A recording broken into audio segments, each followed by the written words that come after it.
The crisp autumn air brushed against Henry's cheeks as he trudged up the winding path leading to Hollow Hill. The sun had dipped below the horizon, and the moon cast eerie shadows among the gnarled trees, their skeletal branches swaying like specters in the wind. It was Halloween night, and he was on a dare, a challenge to prove his fearlessness. Hollow Hill was a place shrouded in mystery, said to be haunted by the spirits of those who had met gruesome ends there. Its dark history dated back centuries, involving tales of witch trials and unsolved murders. But Henry was a skeptic. Ghosts and ghouls were merely stories to entertain children on a night like this. The invitation to spend the night at the decrepit Hollow Hill mansion had been issued by his friends, Sam and Lisa. The siblings had a knack for mischief, and they had promised a Halloween night to remember. Unbeknownst to Henry, the mansion had stood empty for decades, the mere mention of its name sending chills down the spines of the town's residents. As Henry approached the imposing mansion, he couldn't help but feel a creeping unease. The house's windows were shattered, and the roof had caved in at places. Ivy covered its dilapidated facade, and the air around it seemed to hum with an eerie energy. Henry shuddered but took a deep breath to steady himself. It was all just theatrics, he told himself. Sam and Lisa greeted Henry at the mansion's entrance, their expressions masked in a sinister grin that made him uneasy. They carried candles, and their lanterns cast elongated shadows on the cracked moonlit floors as they led him inside. The interior was in ruins. Rotted wallpaper peeled away from the walls, revealing ancient plaster, and cobwebs draped across the decaying furniture. The air was thick with a musty odor that made Henry gag. He fought the urge to flee.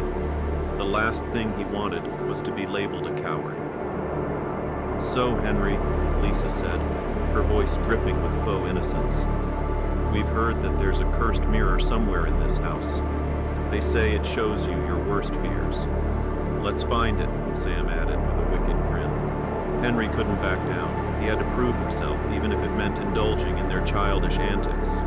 The trio began their search through the maze-like mansion, their lanterns flickering ominously.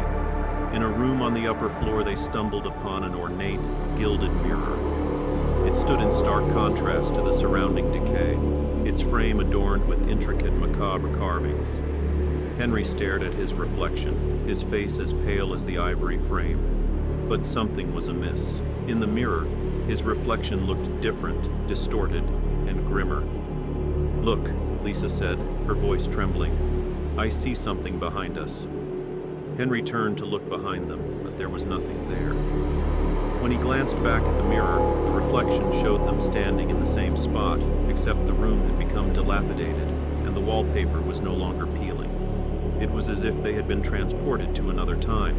As the trio stepped away from the mirror, the room around them transformed into an eerie scene from the past. Ghostly apparitions materialized before their eyes, wearing clothes from the 19th century. They whispered incoherent words, their eyes hollow and devoid of life. Fear gripped Henry's heart. He watched in horror as the spectral figures reached out to him, their bony fingers inches from his face. "We need to get out of here," he yelled. But the exit had vanished, replaced by a solid wall. Panic set in, and the siblings screamed as they tried to force the door open. Henry approached the mirror, praying it would release them. As he touched the cold glass, the room changed again, returning to its ruined state. "Let's find a way out of here," Sam cried, his fear palpable. They continued to explore the house, each room more terrifying than the last. Henry felt as if the mansion was toying with them, distorting reality to reflect their deepest fears.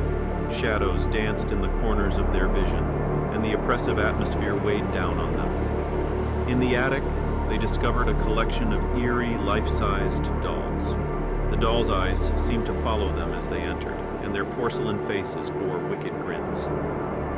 As the group examined the dolls, they heard a soft, sinister giggle echoing through the room. Whipping around, they saw no one, but the laughter continued to taunt them. "Enough of this," Henry snapped, his bravado dwindling.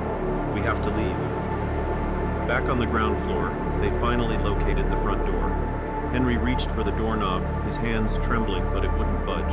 They were trapped, and the oppressive, malevolent presence in the mansion seemed to grow stronger with each passing moment. As the clock struck midnight, the mansion came alive with paranormal activity. Ghostly figures roamed the halls, and the dolls from the attic descended the staircase.